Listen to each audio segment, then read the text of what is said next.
My childhood happened to be in a curious place and time. It was Eastern Europe, and the Soviet Empire suddenly collapsed. Along with the many tangible changes in economics and politics, that event brought a spiritual revolution of sorts. The mandatory atheism of the Soviets was gone. It was suddenly okay to believe in anything, and a lot of people started believing in all sorts of stuff. That was a period of a little renaissance in all the local churches. It was also rich in cult activity. There were wizards and psychics who provided magical services of all sorts. There was a rise of interest in shamanism and folk tradition, and my father got heavily affected by it all. Besides the many esoteric and paranormal books that he read, he also practiced a couple of mystical, extrasensory and ritual activities, like aura reading, future prediction, spirit summoning. But the most curious of these, for me, seemed to be dowsing. Dowsing is simple. You just find the stick of the right type and shape, put it in your hands in the right position, and then you walk around and see whether the tip of the branch goes up or down. If it suddenly goes very far up or down or starts to wobble, there must be something interesting hidden underground. Maybe treasure. My father, in particular, used dowsing to search for the stuff that locals call adere, the mysterious veins of energy flowing somewhere deep beyond our feet. Underground waters were believed to flow along these energy lines, so they were kind of a good spot to dig a well into. In 90s Eastern Europe, after the fall of communism, a lot of people suddenly discovered the benefits of the private property. A lot of private house construction was going on, and everyone wanted to have their own private well with fresh, clean water. My father was cautious and never took pay in monies, but he often came home from his dowsing business with a bottle of some fancy alcohol, those he accepted as gifts. He claimed that he was generally successful in finding places for digging wells. More than that, he claimed that he sometimes found other curious stuff. Like, for example, once my father found something blocking the energy coming from the earth, and while it was no good place for a well, he proposed landowner to dig and see what's buried there nevertheless. Maybe treasure. They tried, and it turned out to be rusty remains of some ancient Soviet-era automobile. Another time, on some other man's land, my father detected mysterious fluctuations, which looked like 2-meter-long stripes that made up a line stretching through the whole territory. The line also crossed the place where the house was built and continued after it. My father told about it to the owner, and the man looked terrified. It turned out, while the cellar for the house was being dug, construction workers unearthed a couple of human skeletons, and the local history teacher said these could be Napoleon soldiers based on some rusty metal pieces found alongside the remains. So, according to my father's survey, there was not just a single grave, but a whole trench of mass burial from some ancient war going across the poor guy's land. So, was any of this true? Does dowsing really work? As far as we know, nope, it doesn't. First of all, water doesn't really flow underground in veins, rather it exists in water-rich layers, and there are quite good chances on stumbling upon a good spot for a well accidentally. Then second, it is also very possible to read the water richness of the terrain by the type and amount of vegetation that it has, and that same approach might be useful to detect objects buried underground. As for Napoleon soldiers, well, my father didn't really see any skeletons. He just detected something and was told a creepy story by the landowner. And I think by the time he got to tell me all that, he had already opened the fancy alcohol bottle that he brought from this job, so he might have been exaggerating or making up things a bit. Theoretical basis of dowsing relies on some hypothetical emanations or vibrations or radiation that comes from the substance underground, and of those scientists have detected none. Metal can be found underground using metal detectors, which use magnetism, and there is such a thing as ground-penetrating radar, which relies on electromagnetic radiation of microwave spectrum. But there is no known explanation of how a dowsing rod can possibly detect literally anything. My father told something along the lines that water in the stick resonates with odor, which cannot be true, since water does not emit any known vibrations or radiation that could work this way. Besides, dowsing tools come in all shapes and types, and all of them are somehow supposed to work, even those made of metal. Dowsing is actually based on a thing called unstable equilibrium, which is the correct position to hold the dowsing tool, regardless of what is it made of and how exactly it works. In unstable equilibrium, even the slightest force can lead to change in position, and the body of the dowser itself would be the prime suspect of causing these force disturbances. We shake a little bit with each step, our muscles can twitch, we have pulse, we breathe after all, and any of these tiny organic movements might translate into breaking the unstable equilibrium of the dowsing tool. So, into the cake tier it goes. Sorry, Dad. But while the dowsing doesn't work, maybe there are some other things that somehow do? Can there be real-life psychics that can see through walls, or into future, or into someone's mind? Or is their habitat limited to superhero movies, urban fantasy, horrors, and whatever genre Mob Psycho is? To answer that question, we will have to sketch some basic system of the main subspecies of the phenomena we are talking about. I propose to split psychic abilities into groups based on what are they acting on, like mind-related abilities, time-related abilities, abilities for interaction with the real world, and astral abilities. Now, that looks like a start. In the mind-related ability group, we actually only have one, colloquially known as telepathy. But if we look deeper into what it is supposed to do, it is actually made up from three separate things. Reading someone else's mind, exchanging thoughts with it, and being capable to control it are very different kinds of interactions, which should be reviewed separately. Besides the direct telepathic mind control, there are three special subtypes of it, which are not usually considered to be psychic powers, but I propose to include them in this review nevertheless. Those would be hypnosis, neuro-linguistical programming, and totalitarian propaganda. In the time-related ability group, we have precognition, ability to see future, as well as lesser-known retrocognition, ability to see into the past, very popular in detective, mystery, and horror genres. Abilities for the interaction with the real world are the most numerous, and the most numerous of these are information-gaining type. We have the aforementioned dowsing here, the ability to see underground. Then there is clairvoyance, ability to see things that you are not supposed to be physically capable to see, like in sealed envelope or in some closed room. There is also radiesthesia. Some espers claim to be capable of receiving the radio waves and other types of radiation. Psychometry is an ability to learn about some hidden properties and history of an object just by touching it. Then there is telekinesis that allows you to move objects without touching them, as well as it has a radical variety, psychic surgery, which is when you operate people with telekinesis instead of surgical scalpel. And if you use telekinesis on yourself, you get yet another variety, levitation.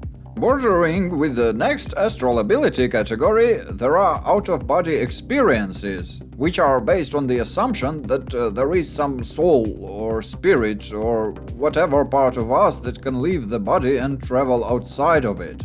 While out-of-body experiences are more about moving around in the real world, astral projection ability implies the existence of some other spiritual or ethereal, mysterious world to which non-physical human part can somehow travel. Another way of traveling outside the body would be lucid dreaming, As well as there are ways to gain information from this spiritual world without going into it, like through a medium or a channeler or by someone who can read aura. Aura reading often goes hand in hand with aura healing, and I guess we could also add exorcism to this category. I think my father got hired to get rid of a ghost once. So let's have a look at the organ that is expected to have all these wonderful powers. The human brain. Human brain is the most complex neural structure known to modern science, and a lot of its abilities are truly miraculous. I'd recommend to anyone who is interested in how brain works and what is it truly capable of to try a book named Livewired by David Eagleman. This book puts an emphasis on the key property of the brain that makes it so powerful and versatile: neuroplasticity. What is that neuroplasticity, you might ask? Well, imagine computer. Some of its elements receive input, some process it, some produce output, and some parts are just connections between the parts that matter. If you make it out of metal and plastic, it will work well and will have a certain degree of versatility. Say, if you change the intensity of electric signals or turn on and off some parts of the system, but the system itself will never change, unless some external force will change it. However, if you make the same kind of system out of living cells, neural cells or neurons, it will be capable of much more. Neurons have this curious ability to re-switch their connections with other neurons, and they do so all the time, which is how brains can adapt to the various changes that body can face. In case of loss or damage of one of the sensors or effectors, brain can repurpose itself to gather additional data from other sources, to squeeze the most out of what it gets. Let's say your webcam gets damaged. Microphone won't be able to do anything to replace it. Brains, however, can handle that. It's a well-known fact that blind people generally have superior hearing, but it goes further than that. Some blind people actually learn to echolocate. They use finger snaps, tongue clicks or humming, and their brain processes what they get from ears as if it came from eyes. There were also experiments where blind people were subjected to a panel of tiny needles that could deliver visual data via touch in the area that is not usually very busy, like waist or forehead. After some training, they could very well determine which objects were demonstrated by the device, and they described it as sight, as something they saw, not just felt through needles prickling on the skin. According to David Eagleman hypothesis, which I find highly believable, neuroplasticity is also responsible for our dreams. Repurposing of neurons gets into action as fast as in a couple of hours after deprivation of some sense. Cells that lack incoming signals try to switch themselves to some other cells, and it's a problem for a sense of sight. It actually brings in around 80% of information we have about the outside of our body, which uses up a lot of neurons to process. And at the same time, they stay out of use up to half of the time while we are asleep. To avoid repurposing into, say, some hearing or gut neurons, our visual nerve cells activate in chaotic patterns, producing what we perceive as dreams, which explains very well why dreams are so visual and why we experience them around every hour and a half of sleep time. Neuroplasticity is not limited to just sensory neurons. There are structures in our brains called sensory homunculus and motor homunculus, which are basically miniature maps of our body sensors and effectors, that is, muscles. In one experiment, a monkey was kept in a cage, and the food was left outside of it, but a monkey was offered a stick to reach it. So it did, and soon its neural homunculi maps weirdly changed. Brain rated the usefulness of a stick so highly that it assigned additional bunch of neurons to control it and treated it as a body part. These homunculi can undergo much more drastic changes. There are, for example, known cases of dogs being born without 2 legs and learning to walk on the remaining 2. People who were born without both hands or lost them can learn to perform all sorts of tasks with legs, like writing or even shooting a bow. However, both sensory and motor neuroplasticity effects have their limitations in the actual type and amount of hardware that neurons work with, that is, our sensors and effectors. Let's have a quick overview of those, shall we? Human sensory organs are a bit more diverse than we usually think of them. There are sight, hearing, smell, taste and touch, but there is also sixth and even seventh senses that we possess. One of the crucial sensory organs that we usually don't notice and take its existence for granted is a vestibulary sense, our general understanding of where there are up and down and how exactly is the head positioned relative to them. It is a complex system located in the inner ear, and it has little to do with hearing. Instead, it detects our position and acceleration in the three main dimensional axes.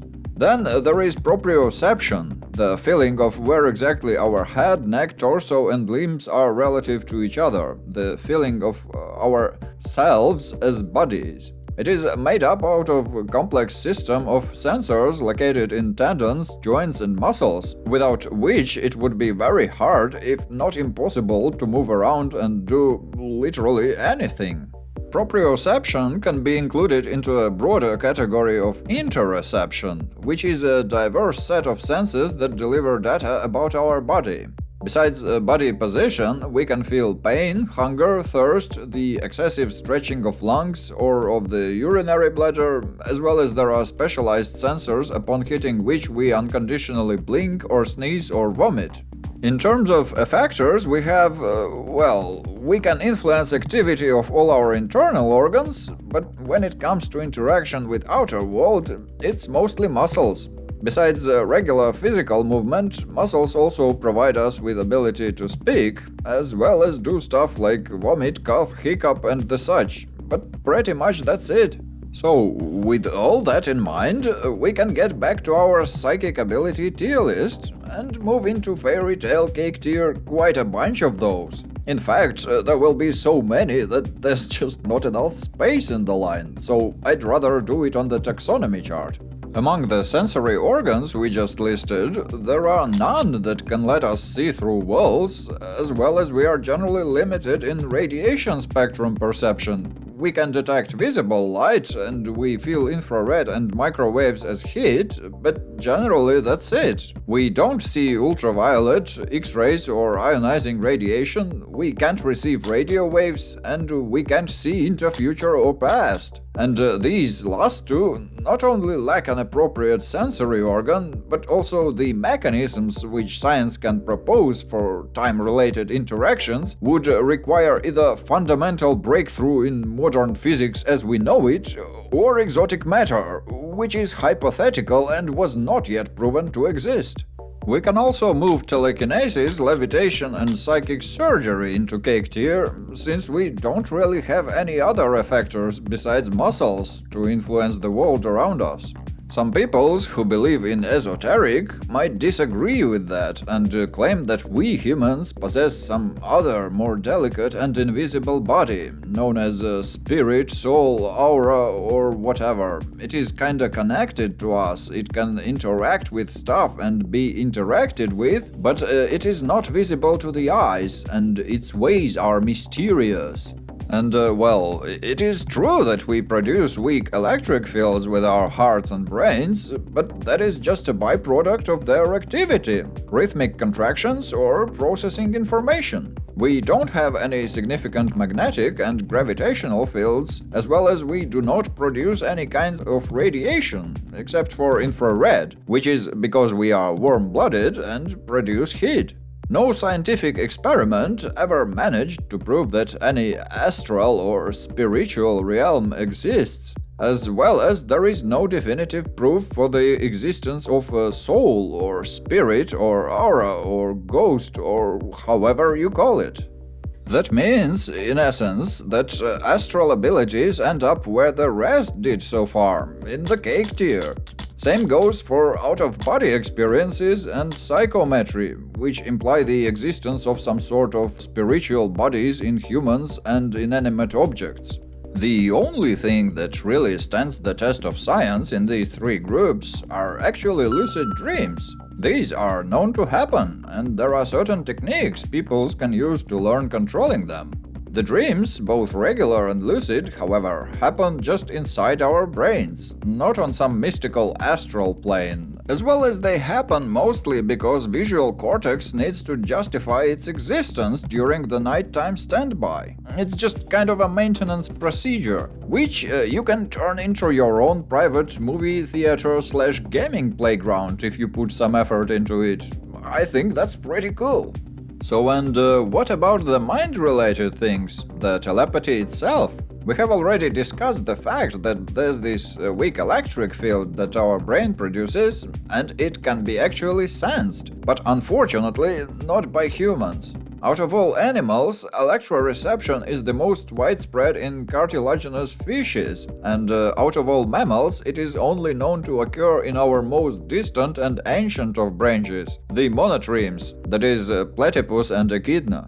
Our ability to produce electricity, which might theoretically influence someone's brain by sending it information or downright controlling it, is also kinda non-existent, and the only known animals capable of that are, again, fishes. So, do we leave telepathy in cake tier and end it all up on that? Well, not exactly. I mean, if we have two humans without any special devices on some distance from each other and they don't speak but somehow exchange information or one of them controls the other, hell yeah, this is cake tier. But we humans are good in building tools, and we have already made some to read the electric field of brain, like special electrode caps. We can record and monitor brain activity, and thus, I bet, read someone's mind in a way. That would require learning the map of the brain first, which should take some time. The mind-reading device will have to know which exact parts of brain activate when person sees, say, a picture of gerbil and a picture of box, to read a thought like, I think there might be a gerbil in this box. The only serious issue here is that our current tech does not provide a very good resolution of brain surface, and this is probably not going to change, since between the brain and the sensors of the cap there are connective tissue membrane, bone, tendon, skin and hair, which inevitably mess and diffuse the signal. So, if we want real telepathy, we will need some kind of electrode net implanted right on the surface of the brain, and then we'll need some advanced AI to learn which circuits of the brain mean what. And then, if two people have such devices, they can actually communicate without talking. There might be some issues with the immune reaction of the organism, but the concept in general is viable to the degree that I would put it into diamond tier. So, mind reading and mind speaking are potentially possible if you get the right hardware. Mind control is harder. To a certain degree we can stimulate parts of brain with magnetism and electricity, but it only gets done with therapeutic purposes so far, and it's hard to imagine anything else in that direction getting started, given the ethical limitations of medical science in the civilized countries. There might be way less ethics and limitations in countries with totalitarian governments, but these, on the other hand, tend to lag behind the democracies in technology and science department. It is not impossible to imagine the mechanism of real-life mind control, though. We will need an electrode net, which already knows which parts of brain mean what, but this time augmented with electricity emitters. And, well, electricity is electricity, regardless of whether it comes from sensory organs, other neural cells, or from implants. I would rank it no lower than tungsten tier hard sci-fi. That, however, would only apply in cases with all the aforementioned conditions. So, if you worry that your neighbor, your government, your cat or your local 5G tower can somehow mind control you, please try to remember whether you have recently had some extensive brain surgery with the following AI learning session, and if you didn't, there's probably nothing to worry about. There are also these three types of indirect mind control techniques that involve speech, gestures, or some other kind of interaction with the subject: hypnosis and suggestion, neuro-linguistic programming, and totalitarian propaganda of religious and political subtypes. Hypnosis and suggestion are actually a very real thing. There are whole organizations that train and license hypnotists these days, and there are some curious changes in brainwave patterns that hypnotized people demonstrate. However, hypnosis only works on those who are susceptible to it, and its outcome cannot be predicted precisely. It also lacks unified scientifically agreed upon mechanism of action, but we know for sure that it works. So, regardless of all these points, I guess we can place hypnosis into diamond tier. Neuro-linguistic programming, on the other hand, has much less support in sciencey circles. To do neuro-linguistic programming, you first have to get into rapport with someone, that is, establish some delicate contact with verbal and non-verbal language with person you speak to. When you are in that rapport, you can establish anchors with speech and gestures and then use them to manipulate that person to think or do whatever you want. It is of course true that you can read a lot of information from human pose and general behavior alone, but only to a certain extent, and there is a lot of personal variation. And of course, certain simple words can be damaging to human psyche, as well as given enough skill in mischievous matters, any person can be tricked into doing something that it is not actually interested in. However, no convincing proof was ever provided that neuro-linguistic programming really works, and most evidence there is comes from case reports. That, in fact, is the lowest ranking tier in the scientific proof significance. Much more reliable are studies that review many cases and make statistic analysis of them, as well as there are even more high-level meta-studies that analyze results of many other studies, and neuro-linguistic programming has none of those. It is generally regarded to be pseudoscience and will rank no higher than rubber tier of weak sci-fi. There is mind control technique, however, that definitely exists and works: the totalitarian propaganda. Orwell would be probably disappointed with the progress that we made away from his dark prophecy. There is a whole spectrum of countries that employ a wide variety of methods to make their citizens think and do what they want to. It might be state-owned television and other media, censorship and self-censorship of independent sources, marketing state-approved values in the internet, or nationwide firewall, or all of that at once, plus something even worse. Yeah, some totalitarian regimes demonstrate astonishing ability to somehow make everything even worse when everyone thought they have already hit rock bottom. I have personally encountered people afflicted with totalitarian propaganda, and I must admit it is damn effective. No amount of logic and proof can overcome it, so I'll probably place it into the diamond tier. I could end up the video on that, but now that I've set the precedent of gaining the ability with neural implants, it is only fair if we give a second look to all those abilities that ended in cake tier. Future and past predictions will have to stay there, since even with the neural implants, we don't have and probably won't get the time-observing or time-traveling tech. Clairvoyance and radiesthesia, however, do much better here. You can achieve a limited degree of clairvoyance if your brain implants are connected to the nearby cameras, as well as you can have radiesthesia, just add the receiver. Also, you can get magnetic detectors built in your shoes, link them to your brain implants, and you can learn to do walk dowsing. You probably won't find any others, but all the metal pieces underground will be yours, including, but not limited to, rusty car husks and Napoleonic soldiers, if they got buried with their musket, saber, and a couple of francs in a pocket. Psychometry stays in cake tier, since physical objects have no known informational fields or auras that could be read even with the advanced tech. Technological telekinesis, on the other hand, is already happening and is a very hardcore tier thing. Innumerable people that have lost their limbs literally control the synthetic replacements with the power of thought.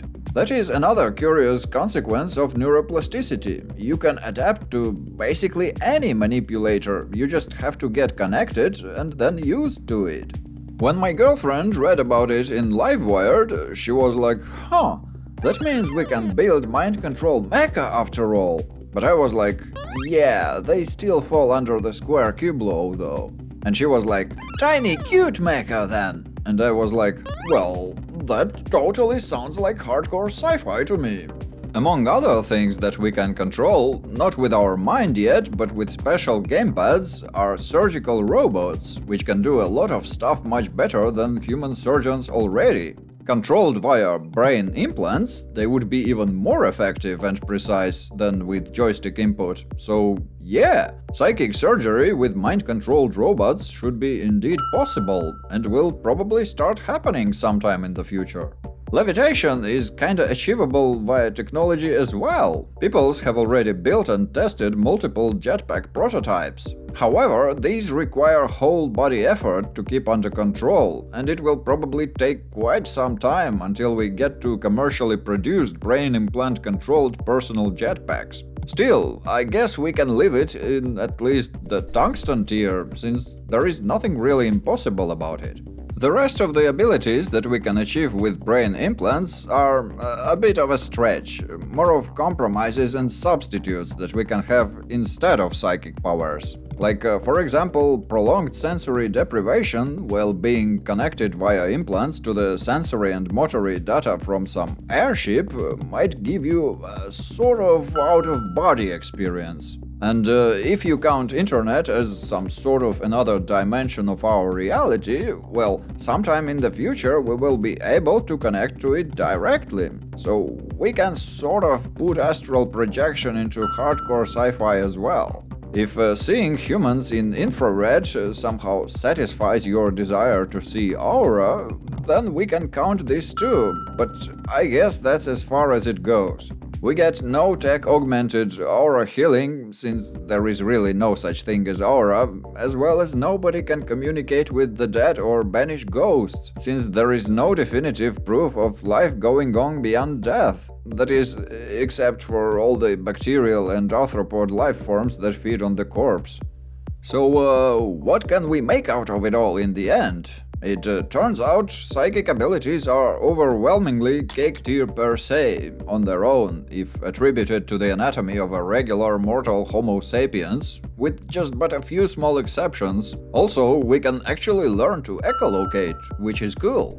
However, more than half of the known psychic abilities can be achieved, to at least some degree, through the use of the neural implants, which can possibly happen on a large scale even in our lifetime.